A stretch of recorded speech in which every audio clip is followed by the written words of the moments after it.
আসসালামু আলাইকুম। সবাই কেমন আছেন? আশা করি ভালো আছি। যারা গার্মেন্টসের বিষয় নিয়ে যে কোনো কিছু জানতে চান অবশ্যই আমার চ্যানেলটা সাবস্ক্রাইব করে রাখবেন। বিশেষ করে আমি এখন একটা দেখাচ্ছি, এটা হলো ফ্লাকেট। অনেকে যারা জ্যাকেট প্রজেক্টে চাকরি করেন তারা বলতে পারবেন এটা কি। আর যারা জ্যাকেট বিষয় নিয়ে যে কোনো কিছু তথ্য জানতে চান অবশ্যই আমার ইনবক্সে মেসেজ দিবেন।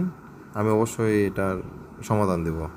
জ্যাকেট প্রজেক্ট নিয়ে যে কোনো বিষয়, যে কোনো জ্যাকেট, যে কোনো মেটেরিয়াল, জ্যাকেটের যে কোনো বিষয় নিয়ে জানতে চাইলে আপনি আমাকে কমেন্ট করবেন, আমি আপনাদেরকে নক করবো অথবা জানাবো। আর ওই বিষয় নিয়ে ভিডিও বানাবো, যে কোনো প্রসেস, ডেভেলপ, দেন দিকসেট, প্যাটার্ন সোয়ার, যে কোনো বিষয় নিয়ে আপনি আমাকে কমেন্ট করলে আমি এই বিষয়টা নিয়ে জানাবো। এখন দেখেন, একটা আপু সুন্দর করে একটা ফ্ল্যাকেট বানাচ্ছে। একটা ফ্ল্যাকেট বানাতে অনলি 1 মিনিট সময় লাগে। এই 2টা ফ্ল্যাকেট বানানোর জন্য আমি তাকে বলছি, 2টা ফ্ল্যাকেটের ভিডিও আমি করছি। দেখেন ভিডিওটা কত সুন্দর করে বানাচ্ছে। এই যে নতুন করে আরেকটা নিচ্ছে, এই যে দেখেন আমি আপনাদের দেখাচ্ছি। এই যে আরেকটা ফ্ল্যাকেট নিচ্ছে, এই যে দেখুন, এই যে রাউন্ড শেপের মাথাটা টাক দিচ্ছে প্রথম, তারপরে সিজারিং করে নিচ্ছে সুন্দর করে।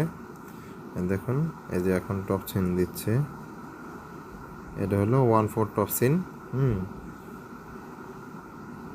এই যে 1/4 টপ সিন দিচ্ছে খুব দ্রুত অনুযায়ী।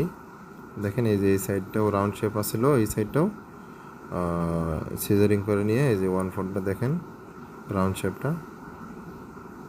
এখন জিপার নিচ্ছে, জিপারটা টাক দেওয়া ছিল মাথায়। দেখেন সুন্দর করে জিপারটা জয়েন হচ্ছে, এই যে অটোমেটিকলি। দেখুন